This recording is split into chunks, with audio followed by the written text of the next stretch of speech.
जय सीताराम प्यारे भाइयों बहनों।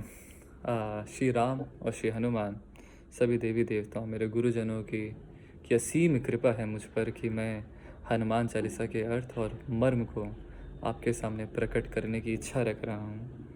अब कितना कर पा रहा हूँ अपनी बुद्धि अनुसार यह तो मुझको नहीं पता, लेकिन कोशिश कर रहा हूँ। सिर्फ इसी बात को सोच के मन में बड़ी प्रसन्नता और मन में बड़ी बड़ी बड़ा अच्छा लगता है मुझे ये सोच के कि मैं उसको आपके सामने ला पा रहा हूँ।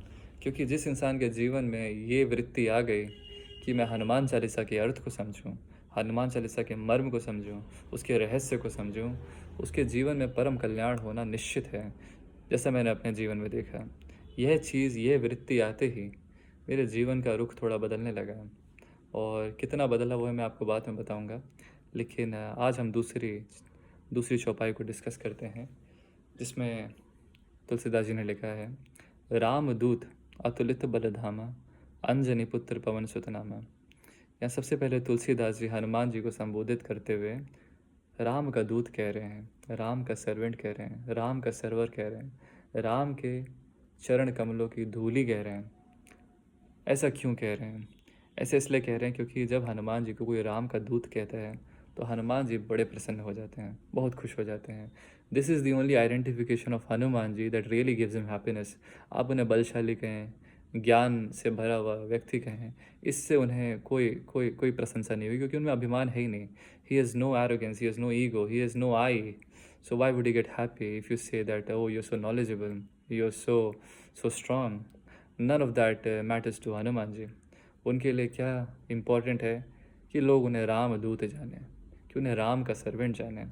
अब रामदूत कोई यूं ही तो नहीं बन जाता, ना ही राम के दूत बनने की इच्छा हम में से अधिकांश लोगों के मन में प्रकट होती है। अब आप इसे रामदूत समझ लीजिए, कृष्ण दूत समझ लीजिए, या एजेंट ऑफ गॉड समझ लीजिए, कुछ भी आप समझ लीजिए। आप उसको, अगर आप गॉड को राम की तरह देख रहे हैं तो आप राम की तरह देख लीजिए, कृष्ण की तरह देख रहे हैं कृष्ण की तरह देख लीजिए, या किसी भी फॉर्म में आप देखना चाहते हैं आप उसको देख सकते हैं। लेकिन उस वन प्रिंसिपल का, that one without a second, उसकी भक्ति करना, उसका उसका दूत बनना, ये कोई आसान बात नहीं है। इसके लिए इंसान को अपने आप को पूरी तरीके से मिटाना होता है, अपने अंतःकरण की पूरी शुद्धि करनी होती है। सत्व रजस तमस में सत्व के द्वारा रजस और तमस का वध करना होता है।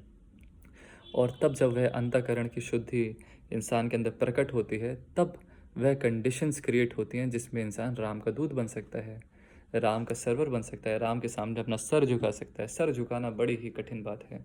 सर झुकाना जिसने सीख लिया, अपने आप को दूसरों के सामने उस दीन भाव से लाना शुरू कर दिया, उस इंसान का कल्याण निश्चित ही हो जाता है, क्योंकि उसका हृदय पिघलने लगता है।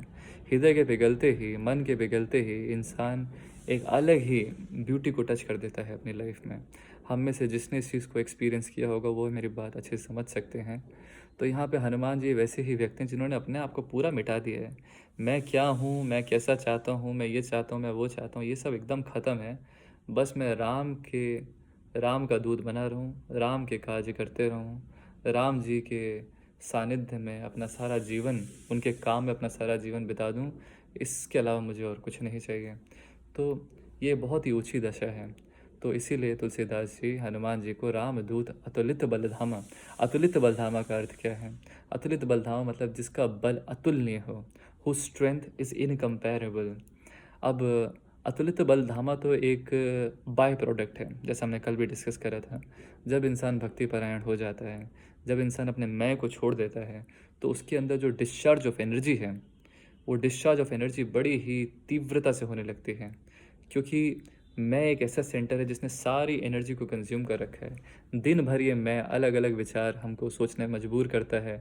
कभी इधर ले जाता है, कभी इधर ले जाता है, कभी उधर, कभी इधर। और फिर वो चक्र वापस शुरू, वापस शुरू, वापस शुरू। उसी चक्र में फंसे फंसे कितने सारे जीवन हमने बिता दिए हैं।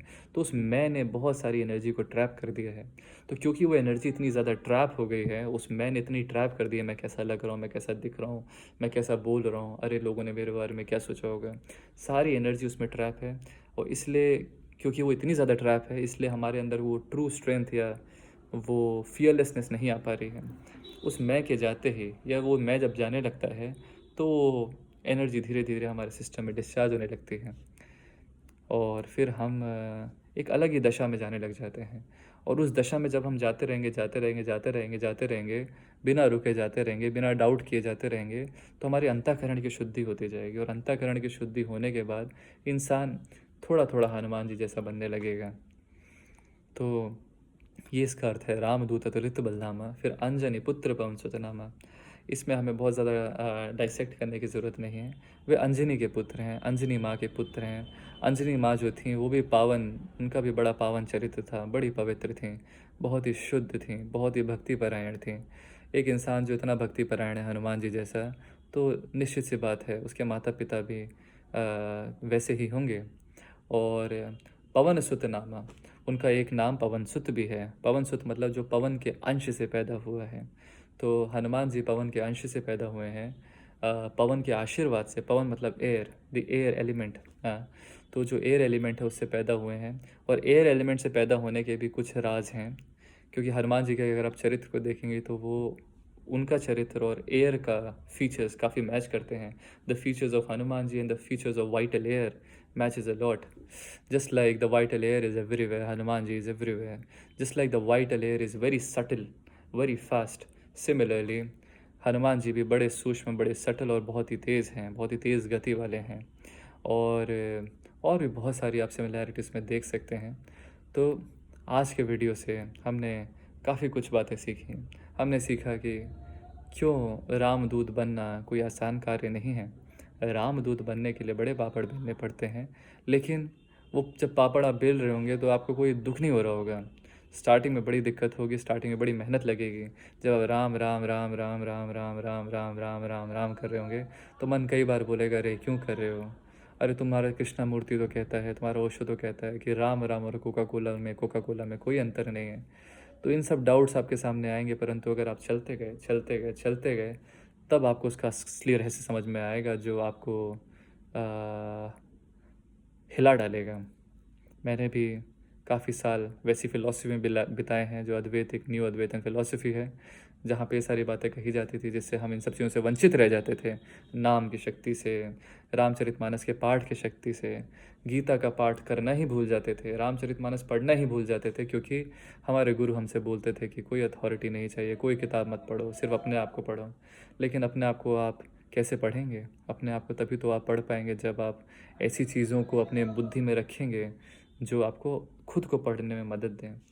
तो हे मेरे प्यारे मित्रों, इसको आप किसी अटैक की तरह मत लीजिएगा, लेकिन बड़ा ही भेद है उन फ़िलॉसफीज़ में और इस ट्रू पाथ में। इसमें इतना ही भेद है जैसे ज़मीन और आसमान में हो। क्योंकि मैं दोनों का स्वाद लेकर आया हूँ, इसलिए समझता हूँ कि ये अनिवार्य है कि मैं उसके डिफ़रेंशिएशन को, जो मैंने फ़ील करा इन दोनों पाथ्स के, उसको आपके सामने पेश करूँ। तो अपने विवेक के अनुसार आप इस बात पर चिंतन मनन करिए, अगर आपको लगता है कि इस पर चिंतन मनन करना चाहिए। और मैं चाहूँगा आपका जीवन अति पावन, पवित्र और ऐसी ऐसी ऐसे स्पॉट को टच करें कि आप एक बरगद के पेड़ की तरह बन जाएं, जिससे आपकी छाया में बैठकर काफ़ी लोग सुकून और आनंद का एक्सपीरियंस कर सकें। जय सीताराम।